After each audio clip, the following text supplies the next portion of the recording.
AIMIM के प्रदेश अध्यक्ष ने मुसलमानों को लेकर दिया भड़काऊ बयान। बेतुकी बयानबाजी से प्रदेश अध्यक्ष ने मुसलमानों को बता दिया जाहिल और डिस्पोजल गिलास। मुरादाबाद जनपद की कुंदरकी विधानसभा में होने वाले उपचुनाव को लेकर प्रचार करने आए एएमएम के अध्यक्ष वही मुरादाबाद कुंदरकी विधानसभा पहुंचे और उन्होंने मीडिया से बात करते हुए मुसलमानों को जाहिल और डिस्पोजल गिलास बता दिया। भड़काऊ बयान उनका सोशल मीडिया पर तेजी से हो रहा है वायरल।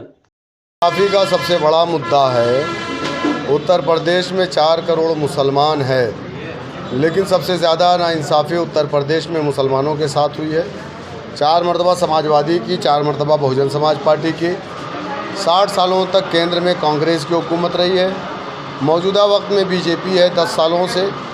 लेकिन उत्तर प्रदेश में अगर सबसे ज़्यादा अगर कोई पिछड़ा समाज है तो वो मुसलमान है। मुस्लिम इलाक़ों में आप डेवलपमेंट का काम देखिए तो बिल्कुल नहीं है। सबसे ज़्यादा अगर कोई कम पढ़ा लिखा है, जाहिल है, इलिटरेट है तो वो मुसलमान है। मुस्लिम इलाक़ों में अस्पताल नहीं है, मुस्लिम इलाक़ों में आप जाकर के देखिए अच्छे कॉलेज और स्कूल नहीं है। हमारी बच्चियों के पढ़ने के लिए डिग्री कॉलेज, इंटर कॉलेज नहीं है, सड़कें नहीं है। हाँ, शराब की दुकान ज़रूर मिलेगी, पुलिस स्टेशन ज़रूर मिलेगा, जुए खाने के अड्डे मिलेंगे आपको। तो इस समाज के साथ नाइंसाफ़ी हुई है। अगर नाइंसाफ़ी ना होती तो उत्तर प्रदेश में एमआईएम को आने की ज़रूरत ना पड़ती।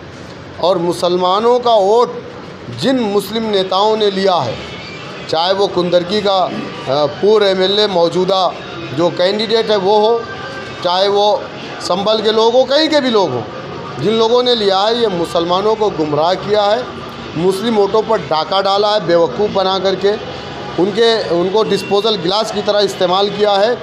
लेकिन जब सरकार में आए, सत्ता में आए, तो इन्होंने मुसलमानों का नाम तक नहीं लिया। जो मुसलमानों से वादे किए गए थे, रिजर्वेशन देने का वादा, मुस्लिम इलाक़ों में स्कूल खोलने की बात, मुस्लिम नौजवानों को पुलिस में डायरेक्ट भर्ती करने की बात, मुस्लिम नौजवानों को फर्जी मुकदमे से में जो जेल में उनको छोड़ने की बात, किसी एक भी वादे को समाजवादी पार्टी ने पूरा नहीं किया। जो मुसलमानों को रिजर्वेशन देने की बात, जिसको रंगनाथ मिश्रा कमीशन ने सिफारिश की थी कि मुसलमान पिछड़ा है, मुसलमानों को रिजर्वेशन मिलना चाहिए, रिजर्वेशन नहीं मिला। लेकिन इनके नेताओं ने कभी जाकर के अपने आका से सवाल नहीं किया कि हमने वादा किया था अपने मैनिफेस्टो में, हमने इन्हें कुछ नहीं दिया। मौजूदा बीजेपी हुकूमत मुसलमानों की दुश्मन है। मुस्लिम इलाक़ों में बीजेपी हुकूमत भी वही काम कर रही है। इनके जो एक वादे हैं, जो इनके नारे हैं, सबका साथ सबका विकास, बल्कि ये नारा मुसलमानों के विनाश का नारा है, मुसलमानों के विकास का नारा नहीं।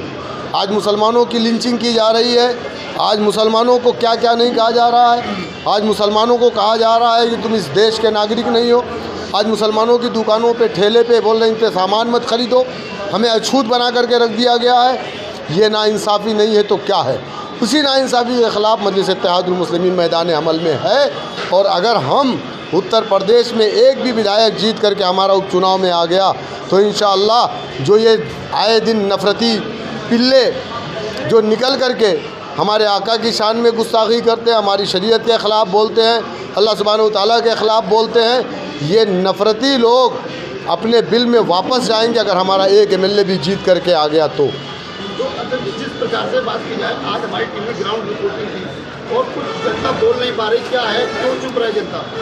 नहीं, आवाम देख रही है ना, आवाम देख रही है। इस बार इंशाअल्लाह ताला आप देखिएगा एक नया इनकलाब कुंदरकी की आवाम ले करके आएगी और आप महसूस भी नहीं कर पाएंगे कि इस मरतबा क्या हुआ, कैसे, कहाँ से क्या हो गया।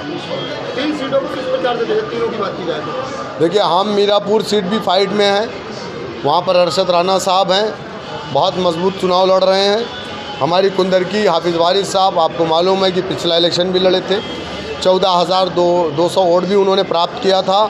लगातार आवाम के बीच में रहे हैं। एक ईमानदार आदमी है, साफ़ सुथरी छवि के आदमी है, एक आलिम है, एक हाफिज़ है, एक ताजिर हैं। उन्होंने अपनी ज़बान से या अपनी ताकत से किसी को आज तक नुकसान नहीं पहुंचाया है।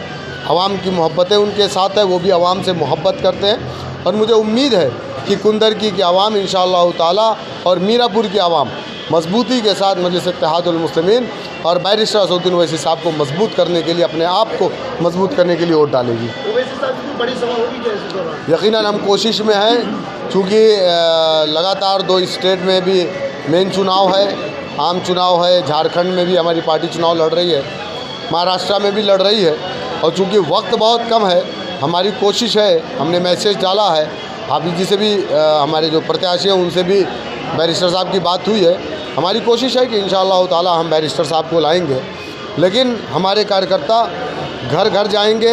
आज से सारे लोगों को जिम्मेदारी बांट दी गई है, हर एक जिम्मेदार को 10-10 गाँव की जिम्मेदारी दी गई है। लोग आगे निकल कर के आ रहे हैं अपने पैसे से, अपनी गाड़ी से। आपने देखा होगा कि कितना उत्साह है लोगों में।